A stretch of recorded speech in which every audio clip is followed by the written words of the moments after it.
¿Cómo les va? Bienvenidos.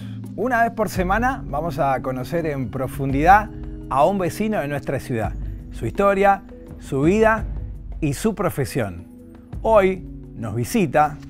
Nació en provincia de Buenos Aires, cumplió su sueño, fue arquero de Boca Juniors. En nuestra ciudad la rompió en Ferro de Pico. Disfruta de viajar y andar en bicicleta. Además hoy es un reconocido agente de seguros. Nos visita hoy en Silencio, por favor, Oscar Cacho López. Cacho, para nosotros sos de la ciudad, de toda la vida, o sea, casi todos te conocemos. ¿Sos de General Pico? ¿Naciste en Pico? Bueno, en realidad nací en Rivadavia, pero a los 20 días mis viejos se vinieron a vivir a Pico. 20 días de mi nacimiento. O sea, sos piquense. Sí, me consideré siempre piquense. ¿Y tenés sentido de pertenencia por la ciudad? Digamos, viste que está el que ama el lugar donde vive. Absolutamente. Sí. Y sí, de hecho me vine a vivir acá después de tantos años. ¿Fue una elección? Sí, absolutamente. El hecho de haber viajado y por motivos que después ahora vamos a desarrollar un poco más, te dio la opción de poder haber elegido otros lugares para vivir. Y quizás, sí, pero bueno, nuestros hijos eran chicos y elegimos venirnos a Pico y sí, siempre quise a Pico y me sentí parte de él, ¿no? ¿Por qué vienen a vivir a General Pico? ¿Nacés en Rivadavia por una casualidad? Mis padres, no, por cuestiones de trabajo. Ajá. Él tenía una línea de colectivos y inauguraba un tramo de la línea que era de Pico a Carlos Tejedor y se vinieron a vivir a Pico. Así que viví siempre en mi casa ahí de la calle 20, entre 5 y 3, y ahí me crié y estuve hasta los 16 que me fui. ¿Y esa parte laboral de tu viejo te marcó mucho o no duró mucho tiempo? Sí, me marcó porque yo siempre cuento que de chiquito andaba entre los colectivos, teníamos 3. Era colectivos que hacían esa línea y después andaban con los equipos de fútbol aquí, bueno, no había otro medio acá. Y sí, limpiaba los colectivos, es más, manejaba. El socio de mi padre me enseñó a manejar de muy chiquito.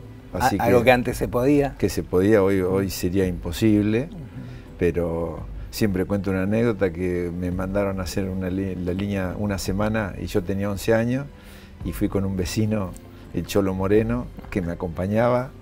Hoy sería imposible eso. ¿Pero una línea que viajaste? ¿Saliste a la ruta? ¿O acá interna? No, la línea era de acá, Carlos Tejedor. Con 11 años. Y fuimos, eran unas frecuencias de 4 días en la semana y ellos, los otros 2 colectivos estaban ocupados con ellos 2, viajando afuera y mirá vos la irresponsabilidad, ¿no? Mirá un control de tierno hoy, 11 años y el tipo manejando el bondi. Imposible, y me ayudaban todos, me ayudaban a cargar. Pero lo manejaba. ¿Esa vida era mucho más linda que la de hoy? ¿O ese pibe de 11 años vivía mejor que el pibe de hoy de 11 años? ¿O? Y qué sé yo, ha cambiado todo tanto. Pero bueno, yo era, digamos, me gustaba y después lo disfruté poco porque enseguida me fui. Así que, pero fue una etapa linda. ¿Clase media? ¿Una familia de clase media? Sí, media para abajo. Media baja. Sí, laburante, yo me quedé sin mamá de muy chiquito. Y mi viejo un fenómeno, laburante, así que bien. El viejo es un poco como el ídolo de la vida de la mayoría de nosotros. ¿Te pasó eso? Y con mi viejo lo quise mucho yo, sí, porque fue un tipo que quedó solo, laburaba mucho y realmente, ya te digo, cuando yo me fui de aquí a los 16 ya no pude disfrutarlo y como uno hubiera querido. Los viejos se educaban laburando, ¿viste? Me parece. Como que los viejos dejaban eso, de que había que laburar y que había que esforzarse y que había que ser responsable. Yo siempre digo que mirá los años que han pasado y el tipo tenía una cabeza muy abierta porque en la oportunidad, cuando yo tengo la posibilidad para irme a la Candela, él me dijo, hacé lo que a vos te guste, me gustaría que no abandones el estudio. Claro. Ya la tenía bien clarita, a pesar de que no había estudiado, secundario seguramente, Y fue un tipo, sí, lo quise muchísimo, muy buen padre. ¿Qué edad tenías cuando pasó lo de tu mamá? 11. ¿Y te marcó también? Sí, porque quedamos, él, como te cuento, laburaba todo el día en esa línea, estaba todo el día fuera de casa, así que quedamos digamos, al comando de unas tías que eran buenísimas, pero que no vivían aquí. Así que sí, fue una etapa fea, muy fea. ¿Cómo empezás en el fútbol? ¿Por qué? Porque te gustaba como la mayoría de los argentinos. Me gustó siempre y yo siempre digo que me hice arquero en la vereda de mi casa, jugando a las cabezas. Y bueno, y tenía Independiente ahí cerca, así que ya debuté en primera a los 15. A los 15 debutaste en Independiente. ¿Hiciste inferiores en todo Independiente siempre? Pocas inferiores. ¿Poquita? Porque con este problema que tuve de familia habré arrancado a los 13 años.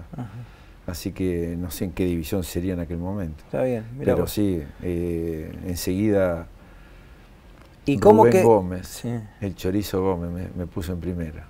Sí. ¿Cómo quedás en Boca? ¿Quién te ve? ¿Cómo vas a parar a Boca? Boca? Me llevó un tío mío que era de Buenos Aires y bueno, tenía un contacto. En ese entonces estaba Ernesto Grillo, el técnico, y el Nano Gandulla. Y probaban, como probarán hoy, seguramente chicos del interior, y quien nos llevó en el auto fue Jorge Neira, un recordado técnico que hubo acá en Pico, una muy buena persona, y nos llevó a probar.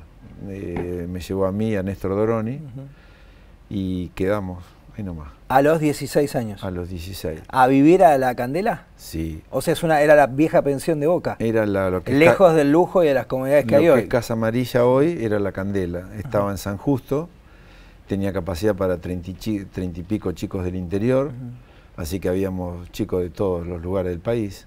Y sí, yo arranqué en quinta división. ¿Vivías bien en la Candela o era...? No, bien no. Faltaban un montón de cosas. Faltaba mucho calor de hogar, hay veces que la comida no era, digamos, eso cambió absolutamente todo, pero no, vivíamos con falencias, el hábitat era bueno, ¿no es cierto? Si lo comparo con lo que hoy Casa Amarilla, que la conozco, nada que ver, pero bueno, vivíamos unos chalés que eran de unos ingleses que compró Boca en su momento, y tenía un chalet principal que era donde el equipo concentraba, y después un chalet, digamos, anexo donde vivíamos los chicos del interior. ¿Días de tristeza también? ¿Se extrañaba? Y bueno, vivíamos para el fútbol.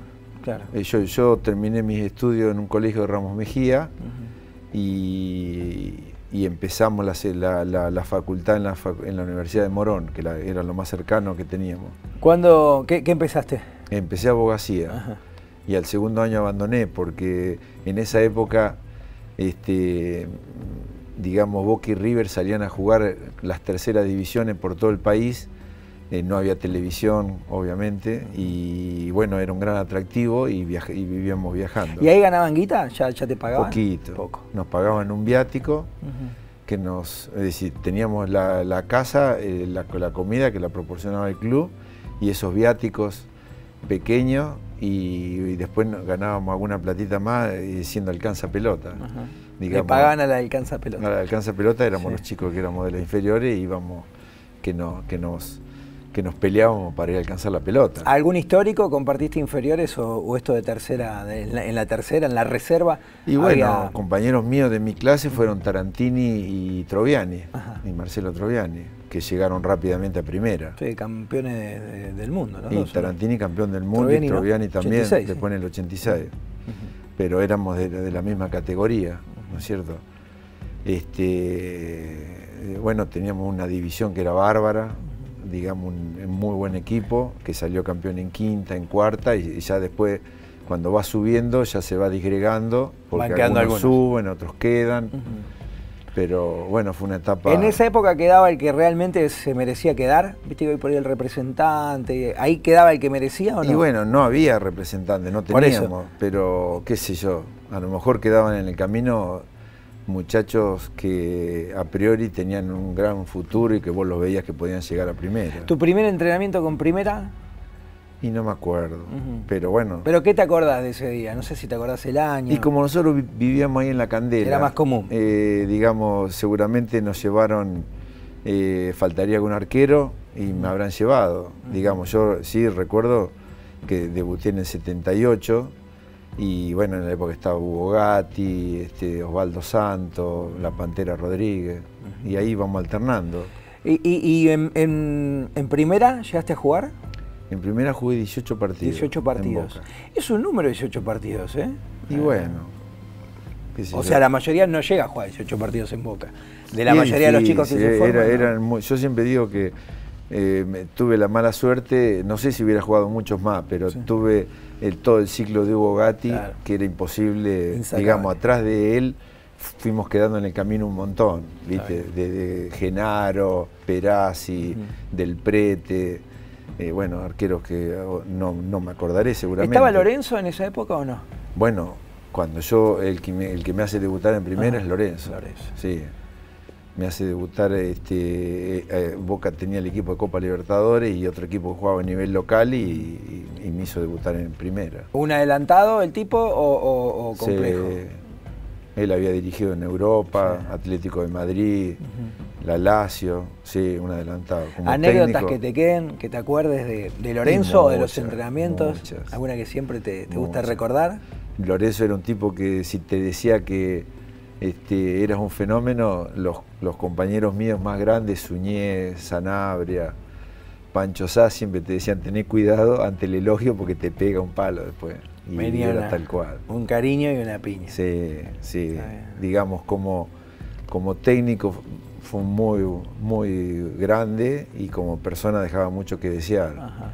Sobre todo con los chicos que veníamos del club, ¿no es cierto? Que veníamos desde abajo, vivía con, bueno, un poco lo que es la historia de los clubes grandes, en donde los chicos es muy difícil, van quedando en el camino. Te pisan la cabeza, ¿no? ¿Con quién más compartiste de plantel en primera?